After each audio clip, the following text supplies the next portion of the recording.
Hey, everybody, and welcome to this episode of The Blind Ambition with Jack Kelly. It's your friend Rick from Blind, and today I'm going to introduce you to Rich Lesser, who's the global chair of Boston Consulting Group, where he engages with CEOs, boards of directors, and senior leaders around the world on critical topics including climate and sustainability, resilience, and purpose. He served as BCG CEO from 2013 to 2021, a period of exceptional growth for the firm. During his tenure as CEO, Rich built new units to create BCG's digital business building, advanced analytics, and machine learning and AI capabilities, and launched the BCG Center for Climate and Sustainability. Rich also served as BCG's chairman for North and South America from 2009 to 2012, and as head of the New York Metro office system from 2000 to 2009. Before joining BCG in 1988, Rich worked in product development at Procter Gamble. Thanks for coming on the show, Rich. It's a pleasure to be here. Hey, Rich, I just want to know what made you decide right out of school to go into, not maybe right into, but what made you decide to go into management consulting? So I worked at Procter & Gamble as a chemical engineer making soap. Really liked Procter & Gamble, felt soap was a bit narrow. And when I went to business school, I found what I really enjoyed most when I was at P&G was actually wandering the halls and talking to people about the different things they were working on, the problems they were facing. And I thought management consulting, which was a much smaller field back in those days than it is today, it still sounded very appealing to me. I also then really resonated with some of the things they were working on. At the time, BCG was working on time-based competition and believing that competing on time was as important to think about as things like cost and quality. And that was exactly my experience at P&G, where they had the best products, but were often way too slow in getting them to market back in those days. And so I really resonated with some of the things they were working on. So that was how I got there. So is that a lot of what management consultant does? Like they have to figure out, hey, there's a problem and they're going to need someone from the outside to come in and help fix it. Is that like a So big I, part of I it or think something? it's really evolved, right? I've been at Yeah. BCG now over 35 years. So the industry has changed dramatically over that Yeah. arc. I think in the early days of consulting, it was really bring us your hardest problems, often strategy type questions. And you have smart people who have a good set of analytic tools and can bring a perspective. I think what clients realized back in those days is that simply getting the answer to hard questions wasn't sufficient. And a huge focus in the 90s and early zeros was about how to be able to make really complicated change efforts happen. So it wasn't enough to solve the problem. You also have to solve the problem and make change really happen as a result. And then what I think companies realized after the great financial crisis was the world was speeding up, and it was no longer enough just to make change happen once. You had to build the capabilities to continue to learn and evolve as part of the work with clients. What in BCG parlance is enablement. So you have to obviously take on very tough problems and get to the right answer. You have to make change happen, but you have to build capabilities in the client so they can keep evolving and keep growing. And then I'd say what we've seen over the last 5 to 8 years is in the early days of enablement, it was really human enablement, leadership, culture, organization design, things like that. What we see now is, yes, there's still a big human component to enablement. There's a massive technology component as well. It's building the tools and platform and data infrastructure so that companies cannot just build their human capacity to keep evolving, but they have the technical foundations to learn faster than their competitors, drive better changes, build deeper relationships, drive more productive infrastructures. So it's enablement really has both components, and that's now a very big part of our work. And I imagine AI right now probably features into that. Very heavily. It's amazing to me how many of our clients, I was just talking to one of our colleagues in what is now called BCGX, which is our big design and build, tech design and build area in BCG. And I think we've worked on AI efforts with 2,000 clients so far this year. So this is now a meaningful part of our work. 2,000, wow, 2,000 already? Wow. Right. So and of those, a meaningful fraction are not just AI in the old predictive AI sense, but actually generative AI, where you're actually trying to use this next generation of AI, which has all this ability to both incorporate and then engage in unstructured data, and really get to very powerful kinds of capabilities that companies, I think, even 2 years ago wouldn't have thought would be possible for many, many years to come, and we're seeing it come really fast. I really appreciate this walkthrough, Rich, in terms of the focus on enablement, because I think within the tech industry, management consultants can sometimes get a bad rep in terms of, oh, well, that job must be easy, in terms of those are just the folks that come in, they give their recommendations and they never have to actually implement, or they're not technologists and they're not in the quote unquote trenches, like these tech workers are. I think most people will be surprised to hear that BCG actually hires all of these subject matter experts, including technologists, including AI experts, to actually help their clients implement. Are there any other kind of myths about the industry or the profession that we can kind of bust right now? The one that I always find most frustrating for us, and again, I've only been at one firm in this industry, so you always have to, say this is what I've seen in my own experiences. There's this sort of myth of consultants who sort of take your watch and tell you what time it is. And I would have to say my experience at BCG has been exactly the opposite.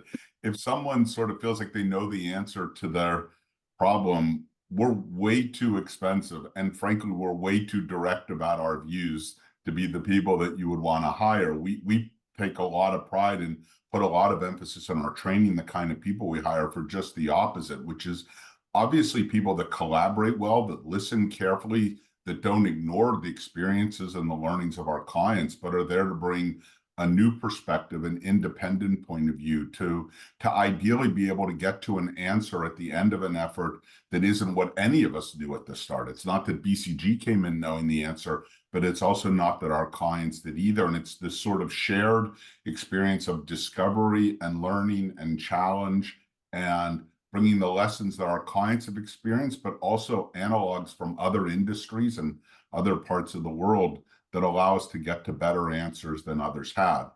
And then I think the second one, which you alluded to, is this idea that somehow it's just about getting to the answer, that is the starting point. I mean, putting a lot of effort into implementing the wrong thing creates very little value. So you do have to get it right, but getting it done, and getting it done in a way that it can evolve and grow, is as important as getting it right. And there's a huge amount of focus on how do you drive impact. And one of the changes I've observed in the client landscape, forget the consulting landscape, is clients more and more are hiring people that they believe actually can really drive to impact in their organizations. They realize that, particularly in a world where they're trying to build new technology and they're trying to do it at speed, often competing with native tech players in different spaces, that if they don't have people who can really help them drive to building stuff and getting it done and getting it used at scale in an organization. So that's not just a technical problem, that's an organization problem. How do you get people to adopt it and use it? If you don't have that skill, then you're really not getting the value you should expect from a management consulting partner. Hey, Rich, for yourself, from a career perspective, how did it go from starting out to becoming, the CEO whisperer and do it all? Like, how do you navigate a career to have such a trajectory? Because that's pretty wild, right? First And of you don't all, have to be humble. You could just no, I'm gonna, well, you can decide humble or not. This CEO whisperer thing, like, I was a very kind reporter who coined that years ago. Like, trust me, that's never been my my self-reflection. I love Yeah. engaging with Yeah. teams to really make a meaningful impact with clients and to really deeply believe that you're putting their interests above your interests. But if you drive a lot of value, if you make stuff happen, then you earn trust, and then you have the chance to take on even bigger problems. I mean, it's rare that a client brings in a firm they don't know day one for their very most sensitive, most Mhm. important problem. You tend to only give those kinds of topics to people that you've earned, that have earned your trust over time, not just earned your trust in being very high quality, but in the way they operate, in the way they treat and collaborate with people in your organization, and their commitment to doing the right thing. And so my career prior to being CEO, my 24 years, even though I had internal roles that you said at the beginning in terms of leading New York or leading North and South America, were first and foremost around serving my clients. I didn't turn to serve many clients, but I tended to serve them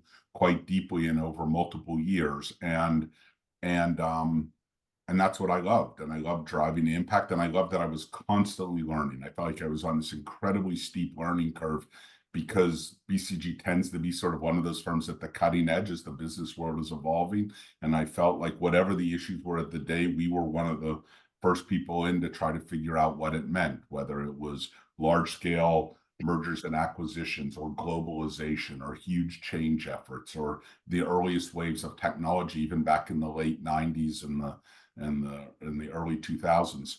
And so I love that. And I think over time, my colleagues saw that I loved it too. And in a place like ours, which is a true partnership, you sort of want people in leadership that are really excited about the work, which I always was, and people believe are committed to the success of those around them at least as much as their own success. I mean, a partnership spirit in a deep sense. And I think that came across. And so I ended up taking on these other roles. And then as CEO, interestingly, I found myself transitioning. Up until becoming CEO, I was tended to be focused on relatively few clients that I was very deeply involved in. All of a sudden, as CEO, you're traveling the world. I would visit 50 cities, 30 countries a year for up until just before COVID.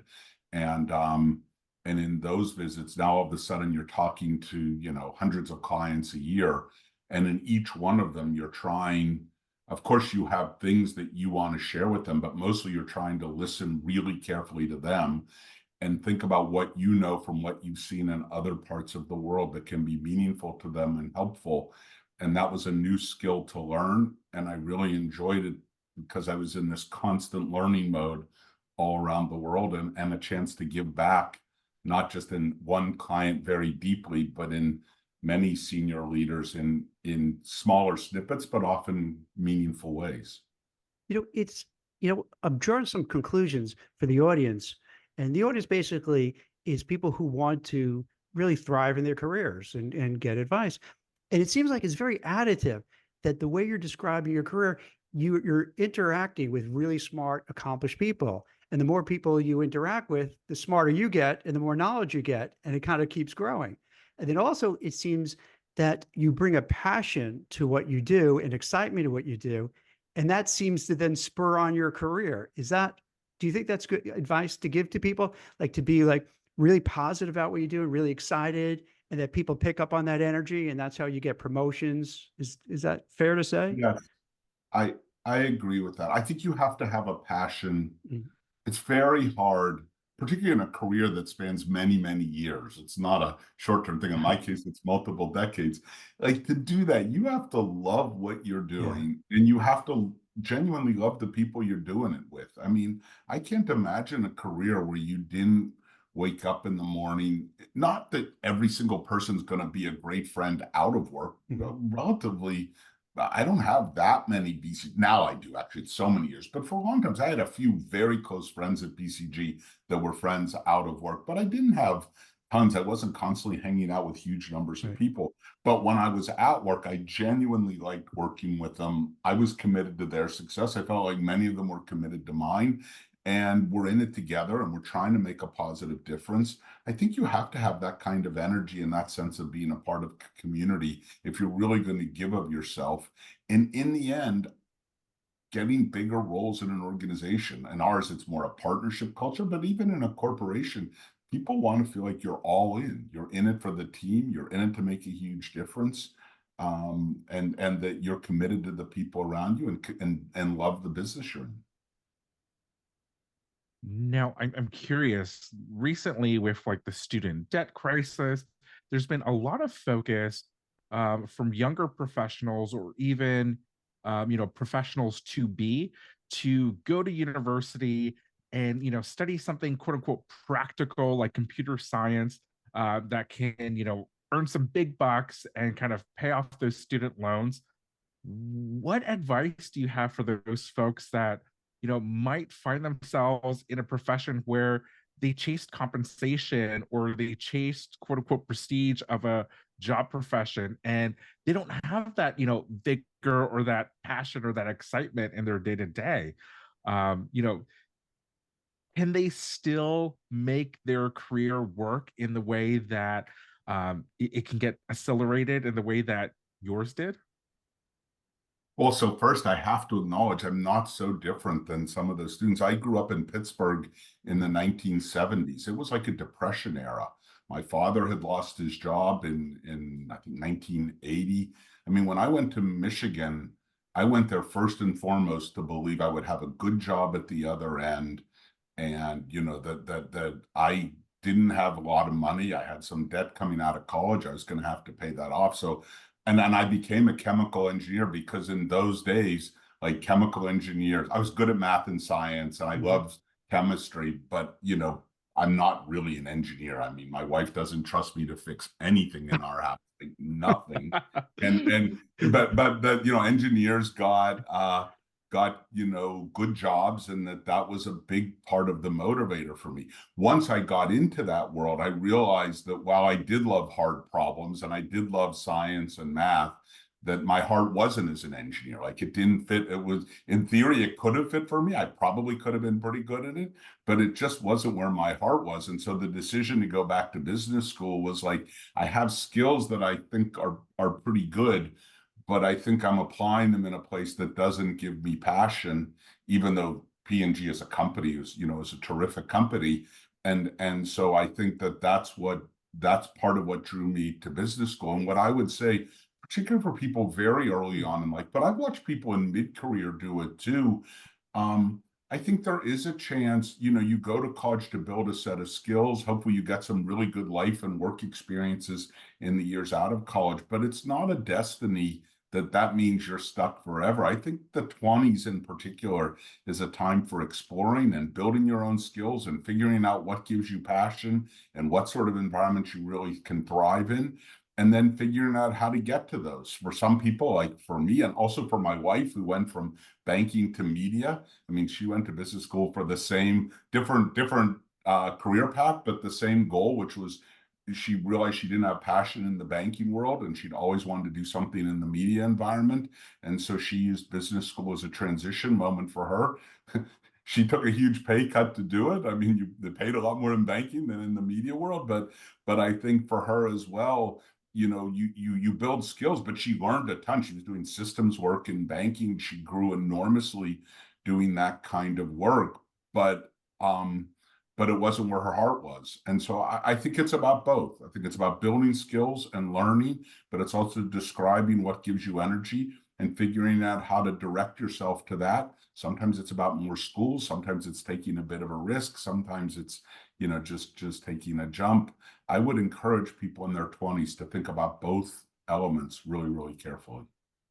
It's also having courage, right? To say, I can be at P&G, be very happy, make a nice living, but if I'm not loving it, I got to have the courage of my convictions to say, I have to move on, even if it's scary, even if I'm afraid, even if I'm worried, right? To push yourself to do what you really, because we all kind of feel inside like we know what we want to do, and we're just sometimes too scared to do it.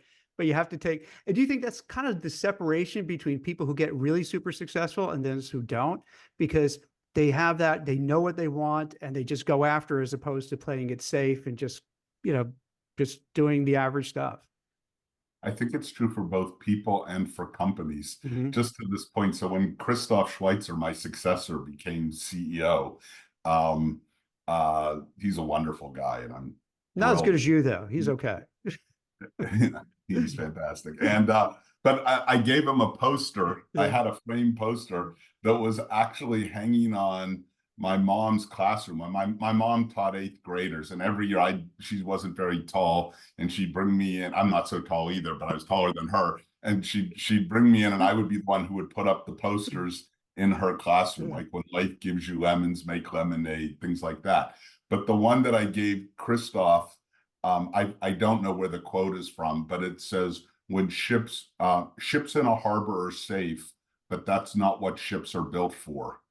And I always love that, because I I think for love that. both people and company, it's a wonderful saying, and it's been with me my whole Yeah. life. I saw it every year, putting it up on the wall, but then it sort of stuck with me, not just with my mom's students.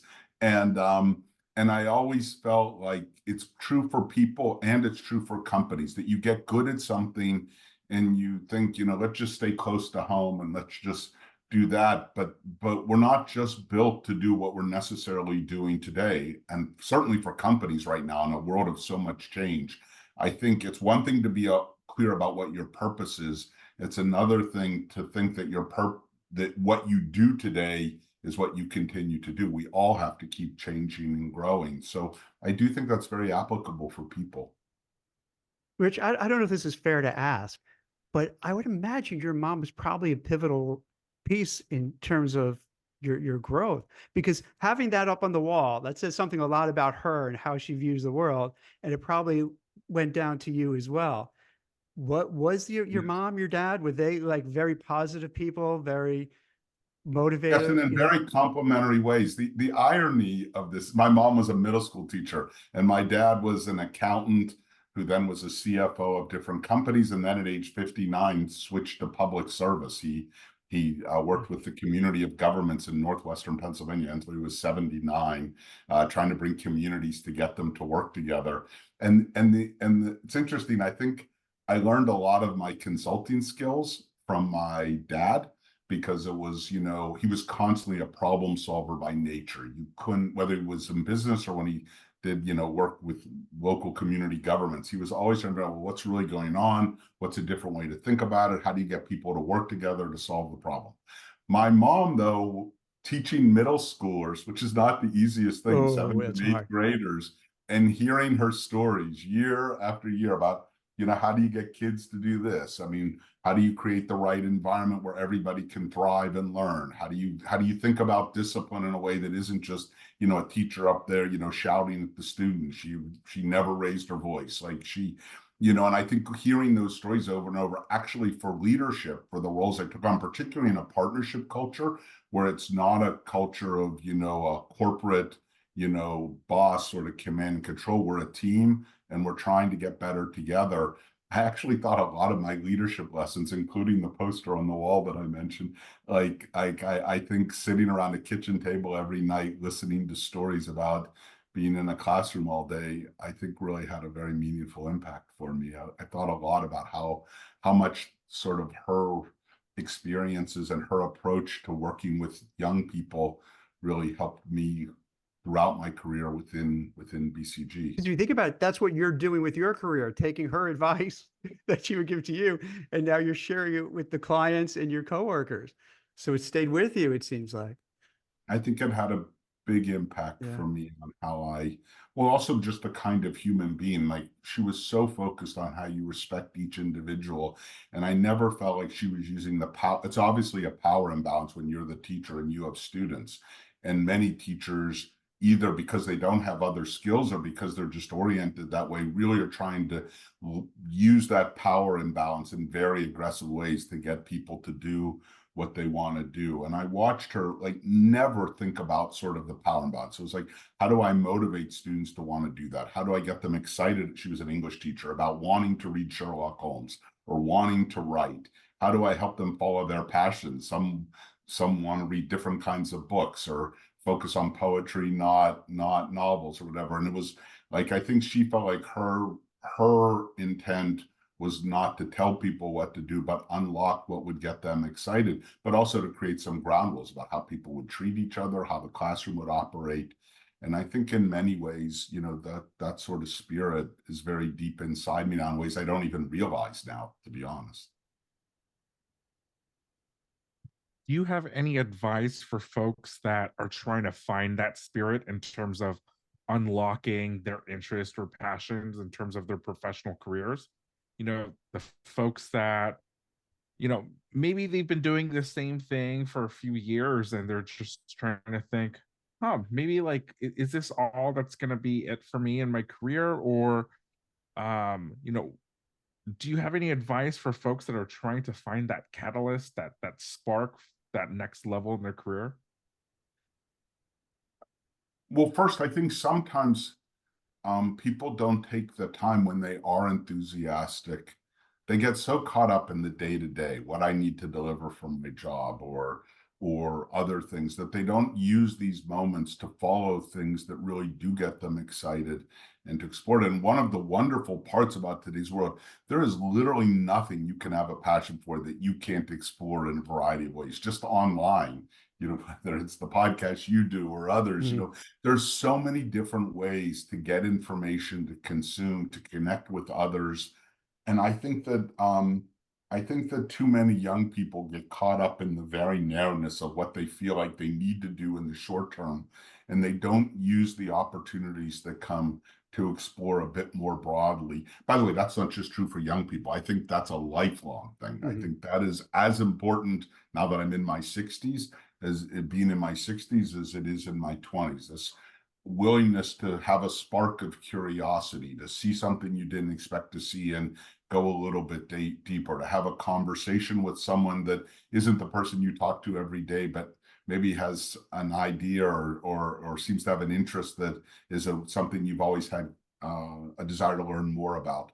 I think that quest of learning is part of what keeps us young, but I think it's also part of what gives life energy and passion and meaning. And so that's the first thing. And then the second thing that you mentioned earlier, I do think it's not every week or even every year, but there are moments in life it does take some courage to take a chance to do something different and to try something new. And obviously, if you can de-risk it, obviously, if you can have a fallback plan, I'm not saying I'm not an enormous risk taker by nature. I'm not parachuting out of planes or doing, crazy multi-100-foot scuba dives or things that I know some people do. But I do think there are times in life when, even in a thoughtful way, to try something a bit different, ask for an assignment that you won't be great at day one, but you do it with a supportive supervisor. So you try something that's hard for you to do, but with a person that you think you can trust, that will want you to succeed, that will coach you, that will give you honest feedback. Things like that can feel hard rather than doing the same set of skills you're really good at and just keep doing that.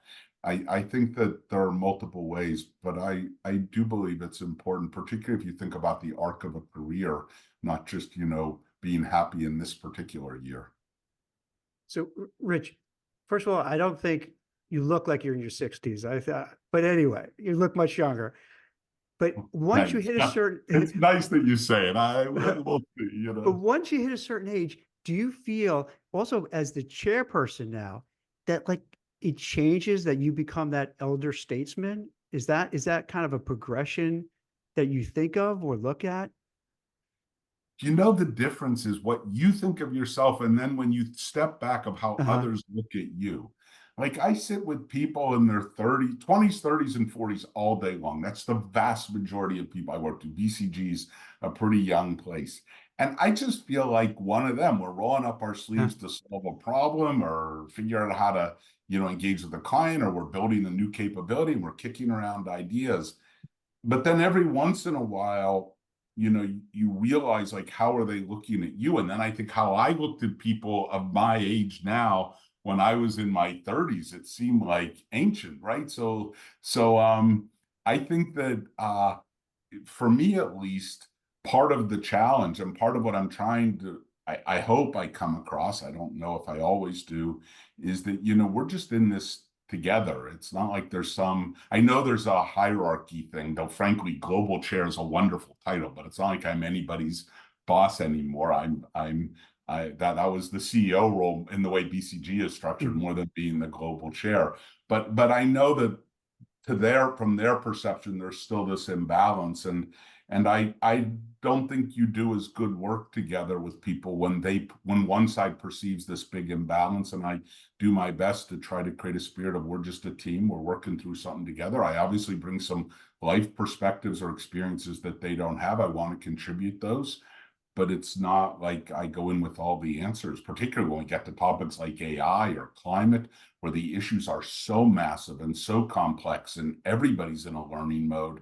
I mean, they have to see that I realize that I'm in a learning mode at least as much as, any of them are. Speaking of climate and AI, I know you're passionate about both. I mean, do you have any thoughts to share where we're going with climate change and where we're going with AI? A lot of thoughts. You'll direct me a bit on what's most valuable, but let's start on climate just for a second.